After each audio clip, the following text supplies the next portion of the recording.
Well, friends, I'm going to talk to you today about one of the most iconic poem by Robert Frost.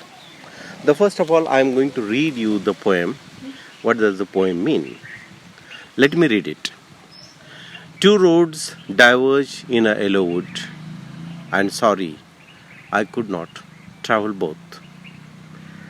And be one traveler, long I stood, and looked down as far as I could, to where it bent in the undergrowth. Then took the other as just as fair, and having perhaps the better claim, because it was grassy and wanted wear, though as far that the passing there had worn them really about the same. And both that morning equally lay in leaves, no steps had trodden black. Oh, I kept the first for the another day. Yet, knowing how way leads on to way, I doubted if I should ever come back. I shall be telling this with a sigh. Somewhere ages and ages hence, two roads diverge in the wood, and I took the one less travelled by, and that has made all the difference. Well, friends, this is one of the most iconic poem by Robert Frost.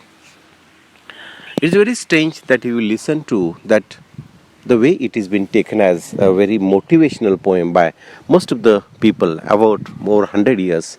It has been taken as the most iconic poem. Of course it is iconic, but it is taken as the most motivational poem that ever we have read. Our late Prime Minister Pandit Jawaharlal Nehru, and this example has been all the time given by all the people that when Nehru was working, when our dear Prime Minister was working, it could always be seen on his table because it was motivational to that extent. Now, when you think about that, how this poem has become the most motivational poem so far that we can talk about, was it ever written for that purpose? But let me tell you, my dear friends, when Robert Frost wrote this, by that time, it was not at all thought about to be a motivational poet. It was just a reply to one of his friends. But over a period of time, when the people try to understand, dwell deep into the meaning of the poem, by that time they realized the motivational element of this poem. And this is very important, my dears. This is what happens with most of the writings, most of the things that we come across, or most of the patches of the world literature that we come across, that we all the time feel that how wonderfully they are written, but actually they are never written like that.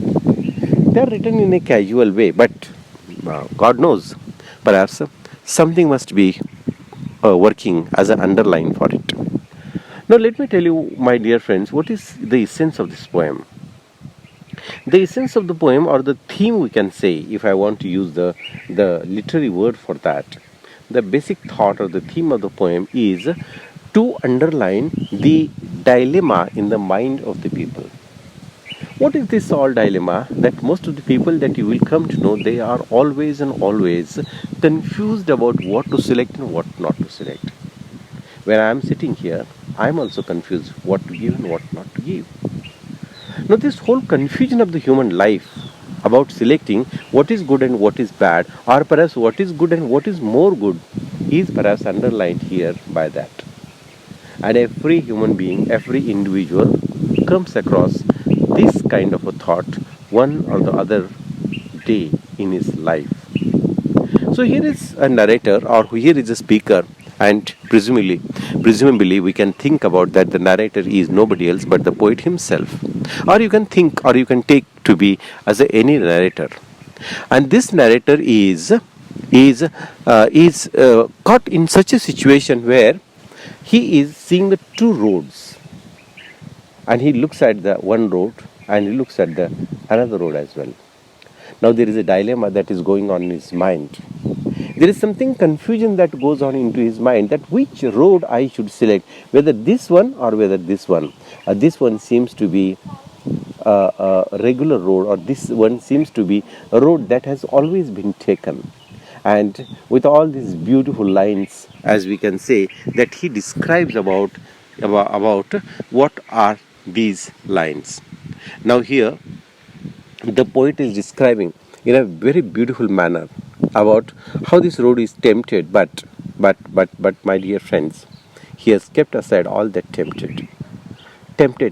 He has kept aside all the temptations that he had to take up the road which was already been traveled by many people, and he chose to select the other one, and the other one which was not taken. And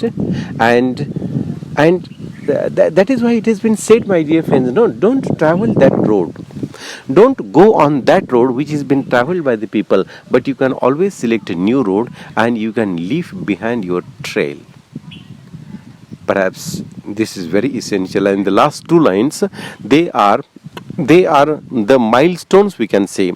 They are the most or often quoted lines by any motivator, that you can say that, and I took the less traveled one, and that is what made the difference. Means I took the road, means I went on to that road where many people don't travel, or perhaps I am the alone person, or I am the lonely person, or not exactly lonely, I am alone who travels this, and that is what made the difference.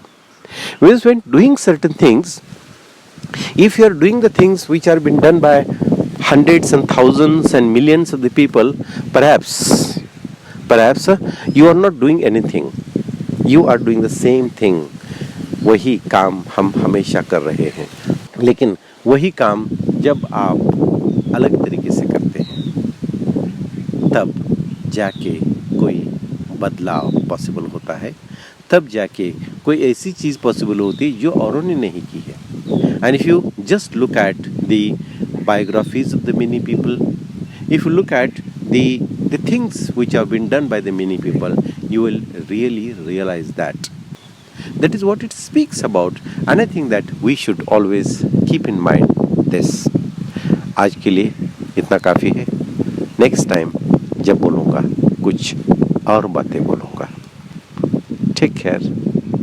God bless you. Love you.